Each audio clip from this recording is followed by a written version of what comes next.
ഒരു വേറെ കൂടെ ഏത്തപ്പഴവും കൂടെ അരിഞ്ഞിട്ടാണ്. ക്യാരറ്റ്, പഞ്ചാര, ഏത്തപ്പഴം ഇതാണ് പത്തിരി ഇവിടെ ചുട്ട് റെഡിയാക്കി വെച്ചിരിക്കുക. അത് ആദ്യത്തെ വീഡിയോയിലുണ്ട്. അതൊക്കെ ഇത് ലെയറായിട്ട് അടുക്കി അടുക്കി വെക്കുകയാണ്. 2 എണ്ണം വെച്ചിട്ട്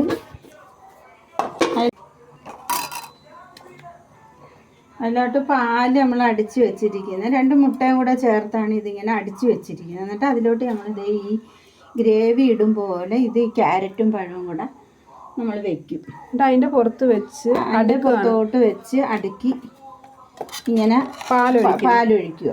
കണ്ടോ, ഇത് തന്നെ ഇതിൻ്റെ ഇൻഗ്രീഡിയൻസിൻ്റെ പണി ഇതൊക്കെ തന്നെയാണ്.